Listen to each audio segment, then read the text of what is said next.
That is Neil Tennant and Chris Lowe, the duo known as the Pet Shop Boys, formed in 1981. That song, a combination with a cover of U2's Where the Streets Have No Name and Frankie Valli and the Four Seasons' Can't Take My Eyes Off of You. That one was released 1991.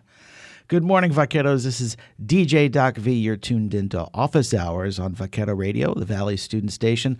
Thanks so much for tuning in. It's a great day here in beautiful downtown Edinburgh. 62 degrees outside. Looks like we're looking at a high of 74 this afternoon. A slight, and when I say slight, I mean 1% chance of rain here in Edinburgh. But otherwise, pretty good weather out there for the most part.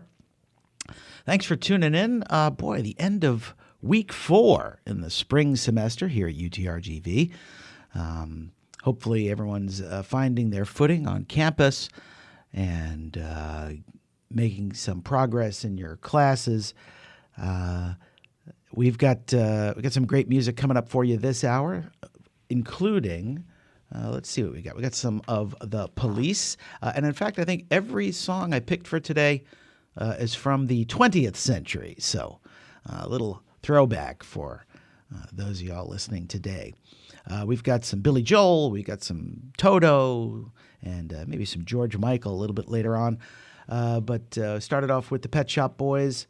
And let's get back to the music now with some Yes. That's Electric Co. by U2 from, let's see, that was from their War album, I believe. So U2 with Electric Co. here on Vaquero Radio. Before that, you heard Van Halen with Jamie's Crying, and we started off that set with a song by the group Yes called Long Distance Runaround. But I think we need to get a new version of that song, Jan, because it cut off right in the middle. Or I think there was some more left in that song. I don't know. Got to get another version of that song. Anyway, thanks for listening, Vaqueros. It is 10:19 here in the beautiful Rio Grande Valley, 62 degrees.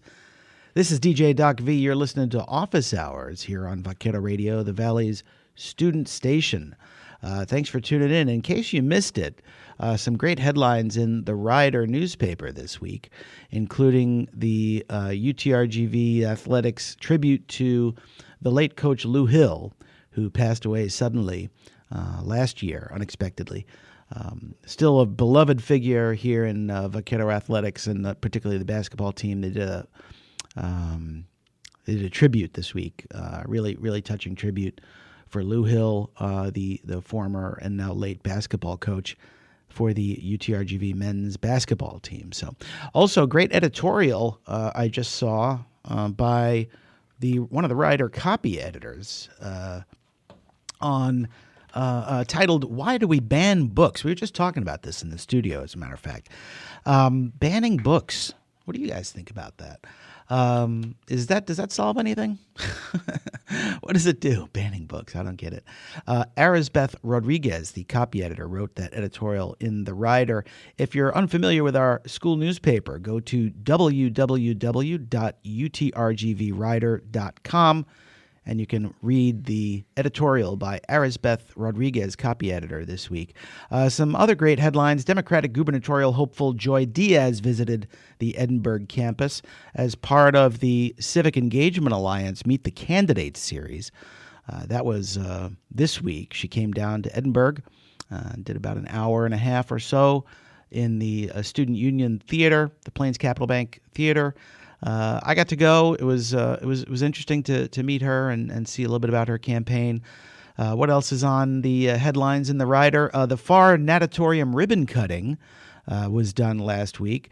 Participants will be able to swim in the Olympic-sized pool in FAR. It is also the facility that will be utilized by the new, we haven't even put it together yet, but it was part of the student referendum last year. A women's swim team and diving team will be using the natatorium in FAR, Texas, to do their practice and probably competitions and so on and so forth. Let's see what else is in the new hotel funding. The Brownsville City Commission voted to approve a funding agreement for a new full-service Hilton hotel. So that's interesting. Brownsville City Commission talks multicolored underpass lighting. Oh, yeah, I saw that. You saw that? Yeah. That looks kind of cool. The picture they got on there with the blue light. Was it like a black light? I don't know if we want. I don't know if we want to see what's going on under the underpass, or any kind of things like that. So we'll see how that goes. Let's see.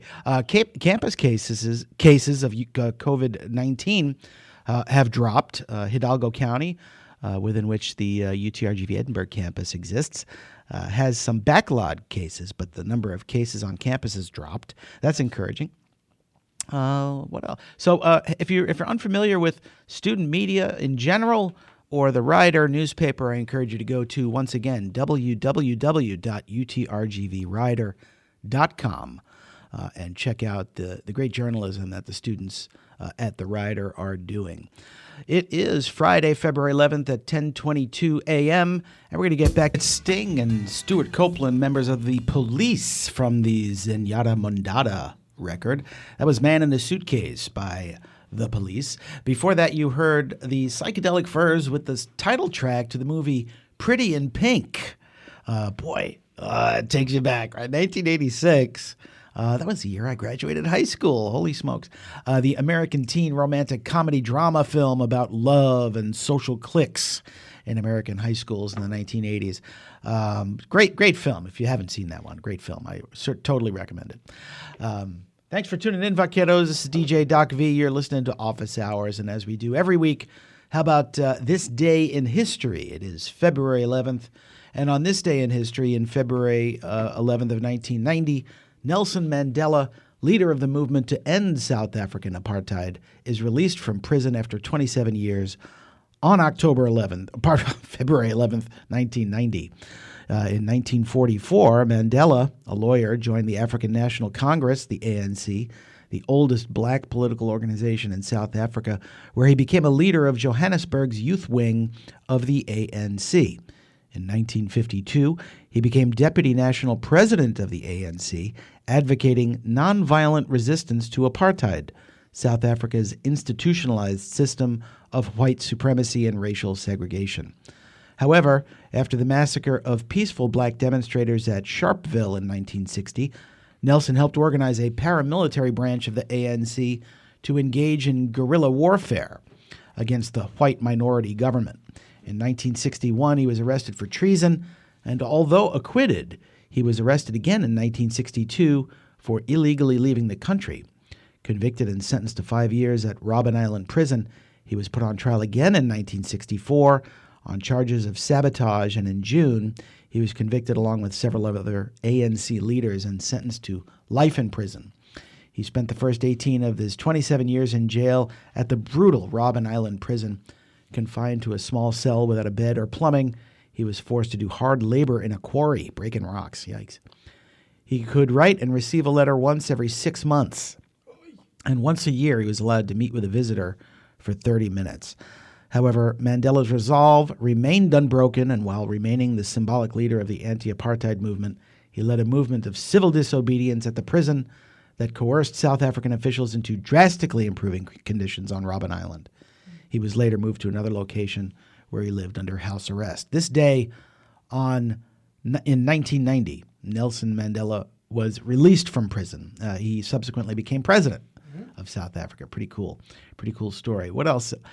In 2020, not too long ago, World Health Organization officially names novel coronavirus disease COVID-19. No. That was just a few months. I know we don't want to hear that name anymore, but a few months after the first known case detected in Wuhan, China, and approximately 3 weeks after the first U.S. case was reported. On February 11th, the World Health Organization officially named the illness that would go on to cause the pandemic that we've been living under for the last couple of years. In 2012, pop superstar Whitney Houston dies at age 48. Whitney Houston, one of the world's top-selling singers from the mid-1980s to late 1990s, found dead in the bathtub of her suite at the Beverly Hilton Hotel in Beverly Hills, California. Officially, the result of her death was the result of an accidental drowning, but we know she had some issues with the substances. Let's see what else is going on in this year. The payola scandal. Anybody familiar with the payola scandal? Radio people should know a little bit about this. The payola scandal reaches a new level of public prominence and legal gravity on February 11th, 1960, when President Eisenhower called it an issue of public morality. What? And the what's public morality? The public's not moral. We know that already, don't we? Yeah. When Eisenhower called an issue of public morality and the FCC proposed a new law making involvement in payola a criminal act, what exactly was payola? Well, during the hearings conducted by Congressman Orrin Harris, Democrat from Arkansas, and his powerful subcommittee on the legislative oversight, fresh off of its inquiry into quiz show rigging, which was illustrated in a Robert Redford film called Quiz Show. Really interesting story there. The term was sometimes used as a blanket reference to a range of corrupt practices in the radio and recording industries. But within the music business, payola referred specifically to a practice that was nearly as old as the industry itself, manufacturing a popular hit by paying radio stations to play their music. What? I know, it sounds awesome, right? Yeah. No, it's not awesome. Why we love the old It's the songs? public airwaves. We should not be corrupt over the public airwaves. We got to do the right thing. Got to do the right thing. All right, that's this day in history, as we do every week on Office Hours. I got a poem picked out for you later, so don't go anywhere. That'll be coming up around 50 after the hour. But right now, let's get back to the music with a little Mighty Mighty Boss Tones, only on Vaquero Radio. This is Where'd You Go? On the Valley Student Station. That's Seasons by Chris Cornell. That's from the Singles soundtrack. What a tragic story. We lost Chris Cornell much, much too young. Born July 20th, 1964. Passed away May 18th, 2017. American singer, songwriter, musician, best known as the lead vocalist and rhythm guitarist for the rock bands Soundgarden and Audioslave. He also had a solo career, contributed to soundtracks. He was the founder and frontman of Temple of the Dog, a one-off tribute band dedicated to his late friend Andrew Wood. Cornell struggled with depression most of his life, found dead in his Detroit hotel room in the early hours of May 18, 2017, after performing at a Soundgarden concert an hour earlier at the Fox Theater. His death was ruled a suicide. Truly, truly sad. Died at age 52. Your favorite Vaquero Radio DJ is 52, so that's that hits. Yeah, believe it or not. I know I don't look old enough, but it's true. Thanks for tuning in, Vaqueros. This is DJ Doc V. You're listening to Office Hours. It is Friday, February 11th, 10:51 a.m. here in beautiful downtown Edinburgh, and it's 62 degrees. As we usually do on Office Hours, I have selected a poem for you. This one, once again, I think I did a poem from this edition of Gallery Magazine last week, but this is a different poem. This one's called Creating Art With Me by Marlena Vela. I wish I had the hands of an artist. I would fill sketchbooks of your face, your expressions. Oh, I would be blessed. I wish I had the hands of an artist. I would mold clay in hopes to match your smile, the looks you give me when you're just mine and no one else's. Oh, I would be blessed. I wish I had the hands of an artist. I would carve the locks of hair that fall down by your cheeks into old redwood. I'd run my fingers through the thin indentations all day. Oh, I would be blessed. But I am an artist. The way I lay down next to you, it's unreplicable. The colors we make, the molds, the imprints, the way we shape each other up. Oh, I am blessed. Just with the thought that you would create art with me. That's a poem called Creating Art With Me. You like that one? That was a good one, right? You gotta like that. Creating Art With Me by Marlena Vela.